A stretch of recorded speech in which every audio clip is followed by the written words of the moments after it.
Hello and welcome back to my YouTube channel. I hope कि आप सब अच्छे होंगे। और जैसे कि आपको पता है कि provisional merit list Uttarakhand BSc nursing की पहले आ चुकी थी, और कल जो था आपका रिवाइज्ड जो रिज़ल्ट था बीएससी नर्सिंग का 31 को वो रिलीज़ हो चुका था। मतलब तो 30 को वो रिलीज़ हो चुका था। जैसे कि पहले जो प्रोविजनल मेरिट लिस्ट आ रखी थी उसमें आपका रैंक मेंशन नहीं थी, मतलब कि जो आपका उसमें सीरियल नंबर मेंशन था लेकिन उसमें रैंक मेंशन नहीं थी।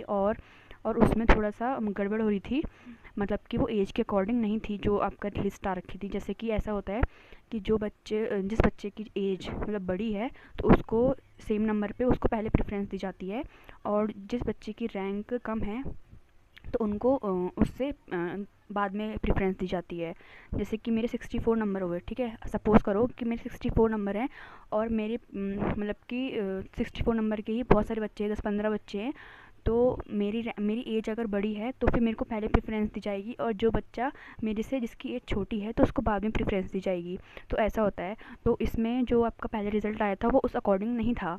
तो अभी जो आपका रिवाइज रिज़ल्ट आ रखा है उसमें वो एज के अकॉर्डिंग है और उसमें रैंक मेंशन है। तो आप उसको एक और बार जाकर, जिस बच्चे ने अपना रिवाइज रिज़ल्ट अभी तक नहीं दे।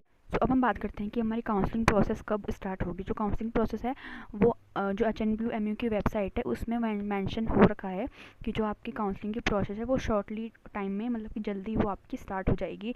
तो अभी आपका आज 31 है, आपका 31 अगस्त है। तो मान के चलो मिड ऑफ सितंबर तक आपकी काउंसलिंग प्रोसेस स्टार्ट हो जाएगी।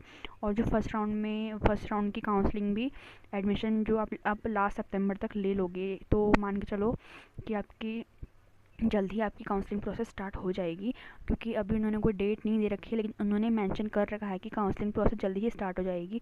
तो तब तक के लिए अब हम बात करते हैं कि जिन बच्चों को जिनके 40 तक मार्क्स हैं और उनकी रैंक जो है वो बहुत पीछे है, तो उनके लिए अगर उनको प्राइवेट में काउंसलिंग के थ्रू उनको प्राइवेट कॉलेज चाहिए तो उनको क्या करना होगा, ठीक है। तो जो बच्चे जिनकी 40 की इस बार जो है कि 40 नंबर जिनके हैं उनको क्वालिफाई कर रखा है, तो जिनके आगे क्वालिफाइड है, ठीक है, तो जिनके नाम के आगे क्वालिफाइड मेंशन होगा सिर्फ वही बच्चे प्राइवेट कॉलेजेस में एडमिशन करवा सकते हैं काउंसलिंग के थ्रू। अगर आपके नाम के आगे क्वालिफाइड नहीं मेंशन है तो इसका मतलब कि आप काउंसलिंग में पार्ट नहीं ले सकते हो, और आपको काउंसलिंग के थ्रू कोई भी आपको कोई भी प्राइवेट कॉलेज अलॉट नहीं होगा, ठीक है। तो अब ये समझ लीजिए, अगर आपका नाम के आगे लिखा है क्वालिफाइड तभी आप काउंसलिंग में पार्ट ले सकते हो और प्राइवेट कॉलेज आपको मिल सकता है, ठीक है। तो ये था प्राइवेट कॉलेज अगर जिन बच्चों को चाहिए और उनकी रैंक बहुत ही पीछे है। कोई भी क्वेरी है रिगार्डिंग रैंक कि मुझे सीट मिलेगी नहीं मिलेगी, मेरी इतनी मार्क्स हैं और मेरा इतना रैंक है,